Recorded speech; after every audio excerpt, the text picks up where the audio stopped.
कहानी की शुरुआत साल 2022 के फीफा वर्ल्ड कप के लाइव मैच से होती है। दुनिया भर के करोड़ों लोग अपनी टीवी स्क्रीन पर इस ऐतिहासिक मुकाबले का सीधा प्रसारण देख रहे होते हैं। मैदान में माहौल पूरी तरह रोमांच से भरा हुआ होता है। तभी महान फुटबॉलर रोनाल्डो अपने सभी विरोधी खिलाड़ियों को पीछे छोड़ते हुए दूसरा गोल करने ही वाले होते हैं कि अचानक मैदान के ठीक बीचों बीच एक जबरदस्त और चकाचौंध कर देने वाली ऊर्जा की लहर फूट पड़ती है। अगले ही पल उस विस्फोट से निकली भयानक शॉक वेव पूरे स्टेडियम को अपनी चपेट में ले लेती है। हर तरफ अफरा तफरी मच जाती है। हजारों दर्शकों के चेहरों पर डर और हैरानी साफ दिखाई देने लगती है। किसी को समझ नहीं आता कि आखिर कुछ सेकंड पहले तक सामान्य दिख रहा मैदान अचानक इस रहस्यमयी घटना का शिकार कैसे बन गया। लेकिन असली हैरानी तो अभी बाकी थी। कुछ ही क्षणों बाद उस रहस्यमयी आग के भंवर यानी एक विशाल वर्महोल जैसे दिखने वाले द्वार के अंदर से अनगिनत लोग तेजी से बाहर निकलने लगते हैं। जब वे जमीन पर उतरते हैं तब सभी की नजरें उन पर टिक जाती हैं। वे कोई आम इंसान नहीं बल्कि आधुनिक हथियारों और हाईटेक उपकरणों से लैस पूरी तरह प्रशिक्षित सैनिक होते हैं। ये नजारा देखकर केवल स्टेडियम में मौजूद लोग ही नहीं बल्कि दुनिया भर में लाइव मैच देख रहे करोड़ों दर्शक भी पूरी तरह स्तब्ध रह जाते हैं। इसके बाद उन सैनिकों की कमान संभाल रही एक लड़की जिसके बाल ड्रेडलॉक्स यानी छोटीदार स्टाइल में बंधे होते हैं आगे बढ़कर पूरी दुनिया को एक ऐसा सच बताती है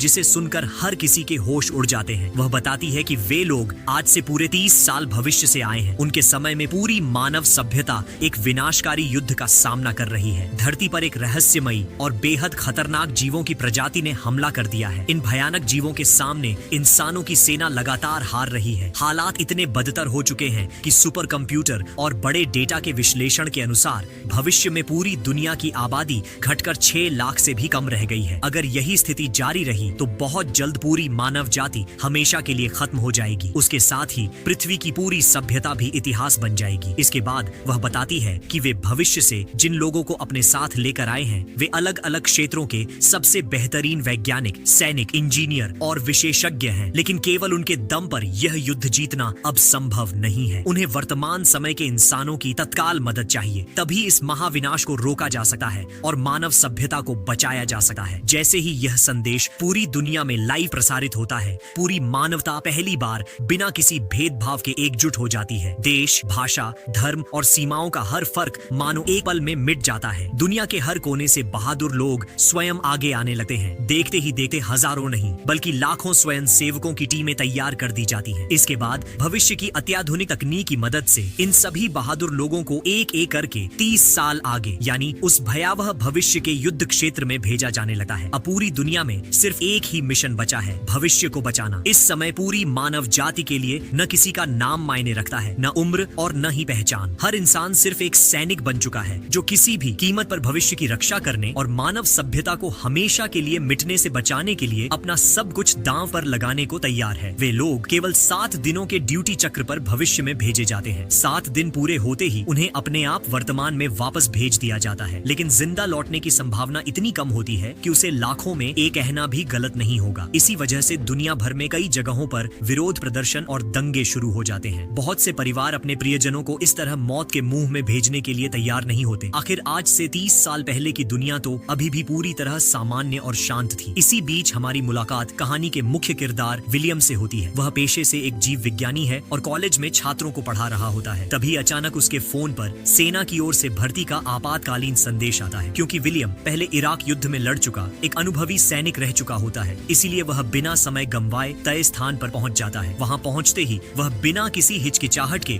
अपनी जान की जिम्मेदारी वाला दस्तावेज यानी मौत का अनुबंध साइन कर देता है। इसके बाद उसे अपना हाथ एक नीले रंग की हाईटेक मशीन के अंदर डालने के लिए कहा जाता है। जैसे ही वह ऐसा करता है उसकी पूरी जानकारी स्क्रीन पर दिखाई देने लगती है। हैरानी की बात तो यह होती है कि उस डेटा में उसकी मृत्यु की सटीक तारीख भी दर्ज होती है। जब विलियम को पता चलता है कि उसकी मौत आज से ठीक 7 साल बाद होने वाली है तो वह कुछ पल के लिए पूरी तरह स्तब्ध रह जाता है। लेकिन उसे सोचने का मौका तक नहीं दिया जाता। अगले ही पल अधिकारी मशीन का बटन दबा देते हैं और उसकी बाह के अंदर 3 विशेष जैविक कैप्सूल प्रत्यारोपित कर दिए जाते हैं। तेज दर्द से विलियम चीख उठता है। इसके तुरंत बाद उसके शरीर पर एक अत्याधुनिक ट्रांसपोर्टेशन डिवाइस फिट कर दिया जाता है। फिर सैनिक तेजी से उसे मिशन के सभी नियम और जिम्मेदारियां समझाते हैं। साथ ही यह भी बता दिया जाता है कि उसके पास अपने परिवार से आखिरी बार मिलने के लिए केवल 1 दिन का समय है। विलियम अभी भी पूरी तरह सदमे में होता है। वह चुपचाप कागज अपने हाथ में लेता है और घर लौटकर अपने परिवार के साथ शायद आखिरी कई बार समय बिताता है। अगली सुबह अपने हथियारों की जांच करने के बाद वह सीधे ट्रांसपोर्टेशन सेंटर पहुंच जाता है। वहां लगभग 2 लाख लोग पहले से मौजूद होते हैं। इनमें ज्यादातर आम नागरिक होते हैं, जबकि विलियम जैसे युद्ध का अनुभव रखने वाले लोग बहुत कम होते हैं। तभी उसकी मुलाकात लाल कपड़े पहने एक ऐसे व्यक्ति से होती है जो पहले 3 बार भविष्य में जाकर जिंदा लौट चुका होता है, यानी वह बेहद गिने चुने जीवित बचे लोगों में से एक है। अभी प्रशिक्षण शुरू हुए आधा दिन भी नहीं बीता होता कि अचानक पूरे बेस में खतरे का सायरन गूंज उठता है। साफ पता चल जाता है कि भविष्य की दुनिया से कोई आपातकालीन सहायता का संदेश आया है। विलियम कुछ पूछने ही वाला होता है कि तभी वही ड्रेडलॉक्स वाली लड़की उसकी बात बीच में रोक देती है। वह कहती है, दुनिया का अंत किसी का इंतजार नहीं करता। इसके बाद सभी सैनिक पूरी तरह हथियारों से लैस हो जाते हैं, लेकिन अधिकतर आम नागरिकों ने कभी असली युद्ध देखा ही नहीं होता, इसीलिए उनमें घबराहट फैल जाती है और वे बिना कुछ समझे बाकी लोगों के पीछे पीछे चलने लगते हैं। कुछ ही देर में हजारों सैनिक विशाल ट्रांसपोर्टेशन पोर्टल के नीचे कतारों में खड़े हो जाते हैं। जैसे ही काउंटडाउन खत्म होता है, आसमान से एक तेज चमकदार रोशनी नीचे उतरती है। रंग बिरंगी पारदर्शी ऊर्जा की किरण सभी लोगों को पूरी तरह अपने घेरे में ले लेती है और अगले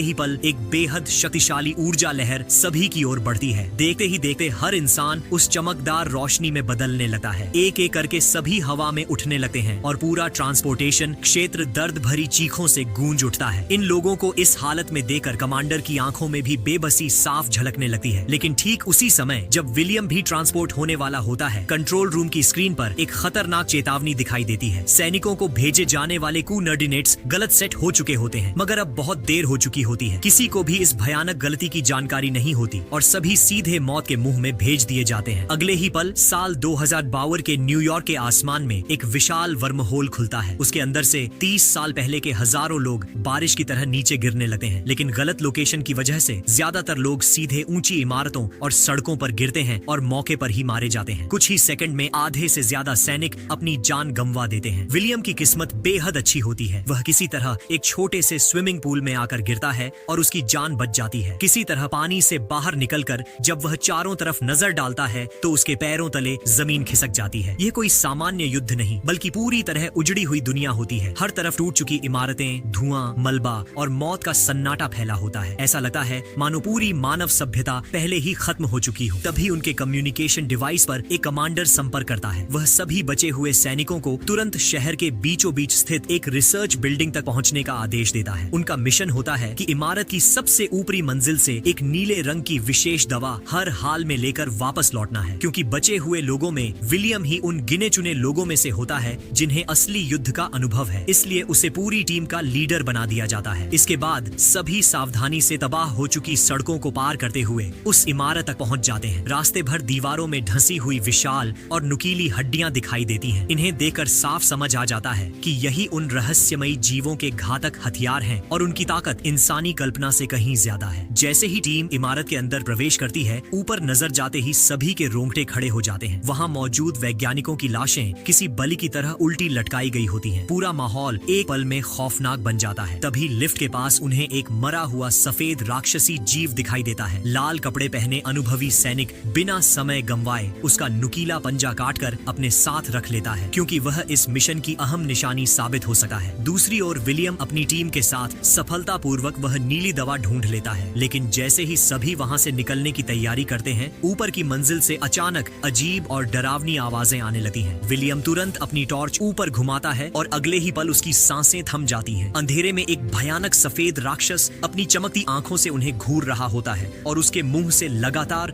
डरावनी खड़खड़ाहट जैसी आवाजें निकल रही होती हैं। टीम का एक सदस्य घबराकर भागने की कोशिश करता है, लेकिन अगले ही पल वह बेरहमी से मारा जाता है। यह देखते ही विलियम बिना देर किए सभी को फायरिंग का आदेश दे देता है। गोलियों की बौछार शुरू होते ही अंधेरे से एक नहीं बल्कि कई और राक्षस बाहर निकल आते हैं। सबसे आगे वाला राक्षस बिजली की रफ्तार से नीचे छलांग लगाता है। गोलियों की बारिश भी उसका कुछ नहीं बिगाड़ पाती। वह पल भर में एक महिला सैनिक को पकड़कर घसीट ले जाता है। इसके बाद दर्जनों राक्षस चारों तरफ से टूट पड़ते हैं। टीम के सदस्य एक एक करके उनके शिकार बनने लगते हैं। देखते ही देखते पूरा ऑपरेशन खून खराबे और चीख पुकार से भर जाता है। ये किसी युद्ध से कम नहीं बल्कि इंसानों के खुलेआम नरसंहार जैसा भयावह मंजर बन चुका होता है। यह अब कोई लड़ाई नहीं रह जाती बल्कि इंसानों का बेरहमी से किया जा रहा नरसंहार बन जाता है। इन भयानक राक्षसों की खाल इतनी मजबूत होती है कि गोलियां भी उन पर मुश्किल से असर करती हैं। इतना ही नहीं, उनकी रफ्तार और फुर्ती भी इंसानी सोच से कहीं ज्यादा होती है। एक तरफा होते इस युद्ध में सैनिकों के पास पीछे हटने के अलावा कोई दूसरा रास्ता नहीं बचता। सभी लड़ते लड़ते पीछे हटने लगते हैं। तभी वे किसी तरह दरवाजा बंद करने में सफल हो जाते हैं, लेकिन अगले ही पल एक विशाल राक्षस पूरी ताकत से टक्कर मारकर दरवाजा तोड़ देता है। टीम के लोग चाहकर भी अपने साथी को नहीं बचा पाते और उनकी आंखों के सामने ही वह राक्षस उसे घसीटकर अंधेरे में ले जाता है। तभी एक और राक्षस उन पर टूट पड़ता है। विलियम अपनी पूरी राइफल का मैगजीन खाली कर देता है, लेकिन उससे राक्षस का केवल एक हाथ ही अलग हो पाता है। इसके बावजूद वह बिना दर्द महसूस किए पहले की तरह हमला करता रहता है। मजबूर होकर विलियम तुरंत अपनी पिस्तौल निकालता है और लगातार गोलियां चलाने लगता है। जब पिस्तौल की गोलियां भी खत्म हो जाती हैं, तो वह पास पड़ी कुल्हाड़ी उठाकर पूरी ताकत से वार करता है। पहला वार खाली चला जाता है, लेकिन दूसरे ही पल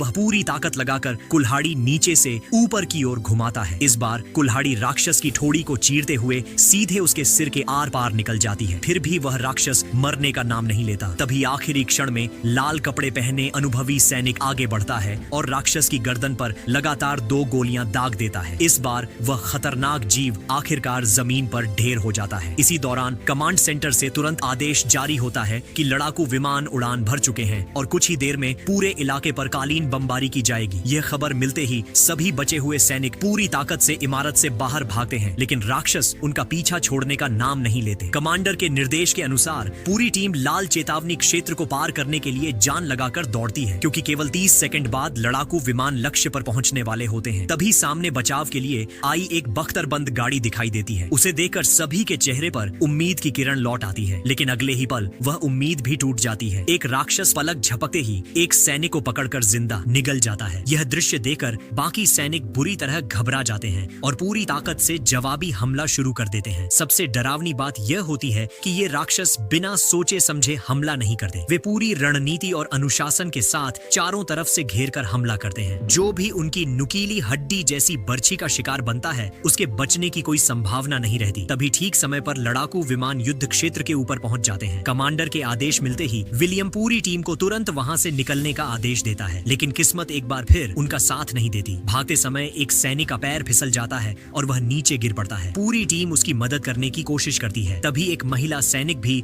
राक्षस की हड्डी जैसी नुकीली बर्छी से गंभीर रूप से घायल हो जाती है। दोनों समझ जाते हैं कि अब उनका बचना लगभग नामुमकिन है, इसीलिए वे अपने बाकी साथियों की जान बचाने के लिए खुद पीछे रुकने का फैसला करते हैं। वे जबरदस्ती विलियम को आगे की ओर धक्का देते हैं और बिना पीछे देखे उन राक्षसों का सामना करने के लिए मोर्चा संभाल लेते हैं। इसके बाद दोनों घायल सैनिक लगातार फायरिंग करके राक्षसों का ध्यान अपनी ओर खींच लेते हैं, ताकि बाकी साथी सुरक्षित निकल सकें। तभी तय समय पर लड़ाकू विमानों की दूसरी बमबारी भी शुरू हो जाती है। पूरा इलाका भीषण धमाकों से कांप उठता है और देखते ही देखते आग और धुएं में सब कुछ गायब हो जाता है। कुछ समय बाद जब विलियम की आंख खुलती है, तो वह खुद को एक मेडिकल टेंट के अंदर पाता है। उसे पता चलता है कि उसे समय रहते बचाकर 30 साल भविष्य के सैन्य बेस पर लाया गया है। यहीं उसकी मुलाकात एक महिला कमांडर से होती है। बातचीत के दौरान विलियम को ऐसा सच पता चलता है जिसे सुनकर वह पूरी तरह हैरान रह जाता है। सामने खड़ी यह महिला कोई और नहीं बल्कि भविष्य की उसकी अपनी बेटी होती है, लेकिन भावनाओं में बहने का समय बिल्कुल नहीं होता। दुनिया का अस्तित्व दांव पर लगा होता है, इसलिए दोनों तुरंत एक सैन्य हेलीकॉप्टर में सवार होकर सीधे फ्रंट लाइन की ओर रवाना हो जाते हैं। रास्ते में विलियम को बताया जाता है कि धरती पर मौजूद लगभग हर जीव इन राक्षसों का शिकार बन चुका है। अगर इस युद्ध को खत्म करना है तो केवल एक ही रास्ता बचा है, राक्षसों की सबसे चालाक और शक्तिशाली रानी को जिंदा पकड़ना। वैज्ञानिकों का मानना है कि यदि उसकी रक्त कोशिकाओं का नमूना मिल जाए तो उसी के आधार पर ऐसा जैविक सीरम तैयार किया जा सकता है जो पूरी राक्षसी प्रजाति का अंत कर देगा। इंसानों ने आखिरकार उस राक्षसी रानी का ठिकाना खोज लिया होता है। दर्जनों प्रशिक्षित सैनिक उसे जिंदा पकड़ने के मिशन पर पहले से तैनात रहते हैं। गुफा के भीतर से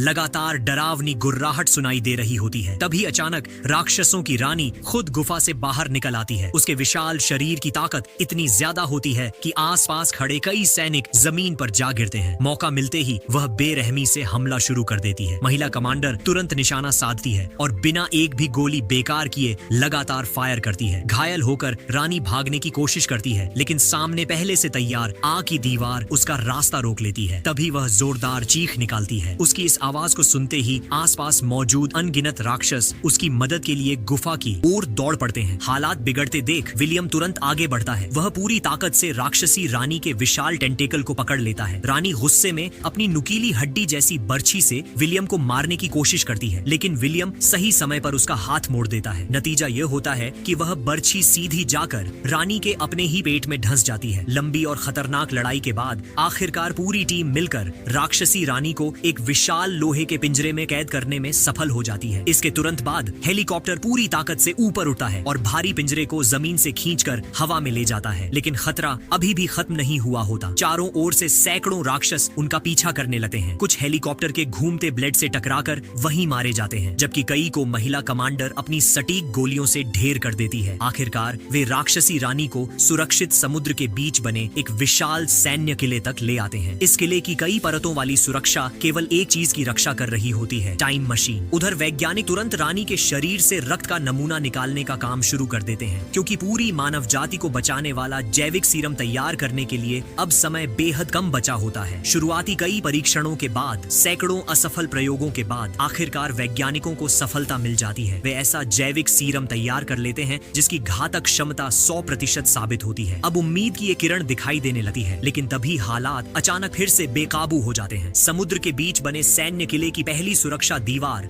राक्षसों द्वारा तोड़ दी जाती है। सैनिक लगातार गोलियों की बारिश करते हैं, लेकिन उन खतरनाक जीवों की रफ्तार जरा भी कम नहीं होती। वे पहले की तरह बिजली की गति से आगे बढ़ते रहते हैं। स्थिति हाथ से निकलती देख विलियम और उसकी बेटी तुरंत वहां से निकलने लगते हैं, क्योंकि टाइम ट्रांसपोर्टेशन का निर्धारित समय अब बहुत करीब आ चुका होता है। विलियम को हर हाल में उस जैविक सीरम को लेकर 2022 वापस पहुंचना होता है, ताकि इस पूरे विनाश को शुरुआत होने से पहले ही रोका जा सके। लेकिन एक एक करके किले की सभी सुरक्षा परतें टूटने लगती हैं। इसी अफरा तफरी का फायदा उठाकर बाकी राक्षस अपनी रानी को भी कैद से आजाद करा देते हैं। विलियम और उसकी बेटी पूरी ताकत से हेलीकॉप्टर की ओर दौड़ते हैं, लेकिन रास्ते में राक्षसी रानी उनका पीछा करते हुए वहां तक पहुंच जाती है। हमला इतना तेज होता है कि उसकी नुकीली हड्डी जैसी बर्छी सीधे महिला कमांडर के शरीर को आर पार कर देती है। उसी समय एक विशाल मालवाहक जहाज नियंत्रण खोकर केंद्रीय प्लेटफॉर्म से टकरा जाता है। टक्कर इतनी भयानक होती है कि पूरा प्लेटफॉर्म आग के गोले में बदल जाता है। बचाव के लिए आया हेलीकॉप्टर भी इस विस्फोट की चपेट में आकर समुद्र में गिर जाता है। अपनी गंभीर हालत को समझते हुए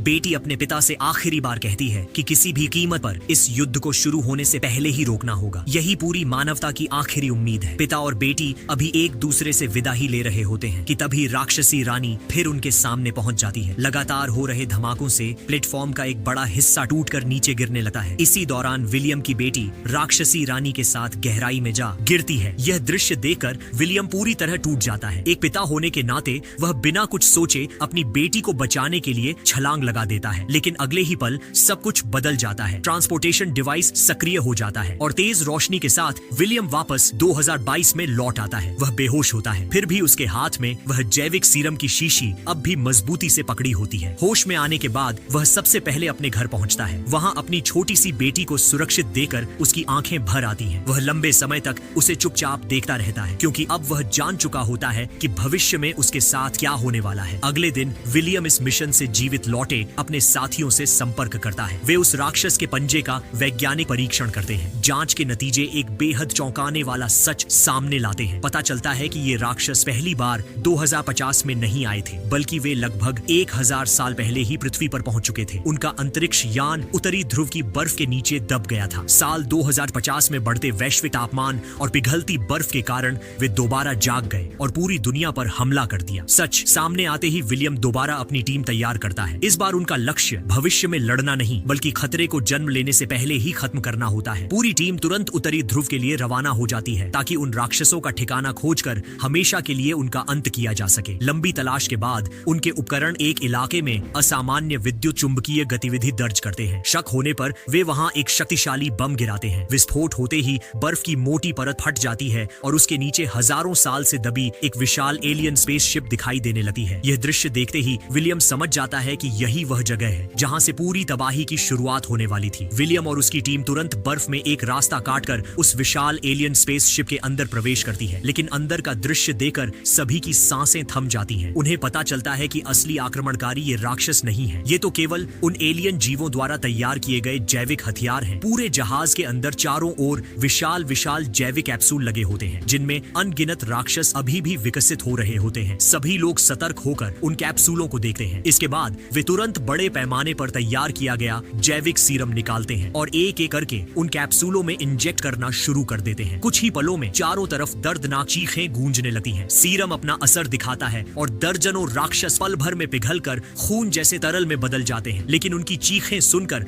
बाकी कैप्सूलों में मौजूद राक्षस भी खतरा महसूस कर लेते हैं। वे तेजी से अपने कैप्सूल तोड़कर भागना शुरू कर देते हैं। बाहर निकलते ही उनका सामना बाहर पहरा दे रहे 2 सैनिकों से होता है। तभी सबसे गलत समय पर एक सैनिक की बंदूक जाम हो जाती है। मौत सामने खड़ी होती है। मजबूर होकर वह पास पड़ी एक भारी भरकम चेनसॉ उठा लेता है और उसी से राक्षसों पर टूट पड़ता है। दूसरी ओर टीम के बाकी सदस्य विलियम से कहते हैं कि जो राक्षस जहाज से बाहर भाग रहे हैं उनका पीछा वही करें, जबकि वे अंदर की ओर भागे राक्षसों को रोकेंगे। लेकिन जहाज के भीतर पहुंचते ही ड्रेडलॉक्स वाली महिला हैरान रह जाती है। पूरा स्पेसशिप ऐसे हजारों जैविक कैप्सूलों से भरा होता है। वह तुरंत समझ जाती है कि यदि इनमें से एक भी जीवित बच गया तो भविष्य फिर से दोहराया जाएगा। इसलिए अब केवल एक ही रास्ता बचता है, पूरे स्पेसशिप को विस्फोट से उड़ा देना। बिना देर किए विस्फोटक सक्रिय कर दिए जाते हैं। अगले ही पल पूरा जहाज भीषण धमाकों से कांप उठता है। आग की लपटें चारों तरफ फैल जाती हैं और विस्फोट की ताकत विलियम को दूर बर्फ के बाहर फेंक देती है। कुछ देर बाद उसकी मुलाकात उस बुजुर्ग साथी से होती है। तभी उन्हें पता चलता है कि राक्षसों की रानी किसी तरह विस्फोट से बचकर भाग निकली है। दोनों बिना समय गंवाए उसके पैरों के निशानों का पीछा करना शुरू कर देते हैं। कुछ ही देर में वे रानी को देख लेते हैं, लेकिन उसी क्षण रानी भी उन्हें देख लेती है। अचानक वह पूरी रफ्तार से सीधे बुजुर्ग सैनिक की ओर झपटती है। तभी विलियम अपनी स्नोमोबाइल पूरी गति से उसकी तरफ दौड़ाता है और जोरदार टक्कर मारकर उसे दूर उछाल देता है। इसके बाद दोनों मिलकर लगातार गोलियां चलाते हैं, लेकिन तेज बर्फीले तूफान का फायदा उठाकर रानी अपनी सफेद त्वचा के कारण बर्फ में लगभग गायब हो जाती है। अब दोनों पीठ से पीठ मिलाकर हर दिशा पर नजर रखते हैं। तभी अचानक रानी फिर हमला कर देती है। दोनों तुरंत फायरिंग शुरू करते हैं, लेकिन उसी समय रानी अपनी नुकीली हड्डी जैसी बर्छी दागती है जो विलियम की पिस्तौल को दूर गिरा देती है। अगले ही पल दूसरी बर्छी सीधे उसकी जांघ को चीर देती है। घायल होकर विलियम बर्फ पर गिर पड़ता है और रानी उसे खत्म करने के लिए बिजली की रफ्तार से उसकी ओर दौड़ती है। दर्द सहते हुए विलियम अपनी टांग में ढंसी बर्छी को बाहर खींचता है। सही मौका मिलते ही वह उसी बर्छी को पूरी ताकत से रानी की एक आंख में घोंप देता है। उसी समय बुजुर्ग साथी भी अपना आइस एक्स उठाकर उसकी दूसरी आंख पर जोरदार वार करता है। अब रानी पूरी तरह बौखला जाती है। कुछ दिखाई न देने के कारण वह चारों तरफ अंधाधुंध अपनी नुकीली बर्छियां फेंकने लगती है। इसी अफरा तफरी में विलियम को आखिरी मौका मिल जाता है। वह बिजली की तेजी से आगे बढ़ता है और जैविक सीरम का इंजेक्शन सीधे रानी की बांह में घुसा देता है। कुछ ही सेकंड में जहर उसके पूरे शरीर में फैलने लगता है, लेकिन अपनी जान बचाने के लिए चालाक रानी खुद अपनी संक्रमित बांह को काटकर अलग कर देती है। इसके बाद वह गुस्से से दहाड़ते हुए एक बार फिर विलियम की ओर झपट पड़ता है। उसी समय बुजुर्ग साथी बिना एक पल गंवाए अपनी हथेली काट देता है। बहते हुए खून की गंध तुरंत रानी का ध्यान अपनी ओर खींच लेती है। वह अपना निशाना बदलकर तेजी से बुजुर्ग की तरफ दौड़ पड़ती है। विलियम यही मौका देख रहा होता है। वह पूरी ताकत से छलांग लगाकर रानी की गर्दन को पीछे से जकड़ लेता है। इसके बाद वह अपने मारे गए साथी का छोड़ा हुआ नुकीला पंजा निकालता है और पूरी ताकत से रानी का गला चीर देता है। गहरे घाव से तड़पती रानी बुरी तरह छटपटाने लगती है। तभी विलियम अपनी जेब से बचा हुआ आखिरी जैविक सीरम निकालता है और सीधे उसके मुंह के अंदर घोंप देता है। कुछ ही सेकंड में जहर अपना असर दिखाना शुरू कर देता है। रानी का सिर अंदर से गलने लगा है। मौका मिलते ही विलियम पूरी ताकत से उसे लात मारता है। रानी संतुलन खोकर ऊंची बर्फीली चट्टान से नीचे गहरी खाई में जा गिरती है। नीचे गिरते ही एक भारी धमाके की आवाज गूंजती है। कुछ ही पलों बाद उसका पूरा शरीर पिघलकर खून जैसे तरल में बदल जाता है। आखिरकार राक्षसों की रानी हमेशा के लिए खत्म हो जाती है। उसके मरते ही इस प्रजाति का आखिरी जीव भी समाप्त हो जाता है। इसी के साथ पूरी मानव सभ्यता पर मंडरा रहा विनाश का सबसे बड़ा खतरा हमेशा के लिए समाप्त हो जाता है। इंसानों की बहादुरी, त्याग और एकजुटता आखिरकार रंग लाती है और वर्षों से चल रही यह भीषण लड़ाई मानवता की जीत के साथ समाप्त होती है। इसी भावनात्मक और शानदार अंत के साथ यह शानदार साइंस फिक्शन फिल्म खत्म होती है। इसकी कहानी और विजुअल्स दर्शकों को अंत तक रोमांचित रखते हैं। जहां तक इसकी वैज्ञानिक लॉजिक की बात है, उसे लेकर ज्यादा सोचने की जरूरत नहीं।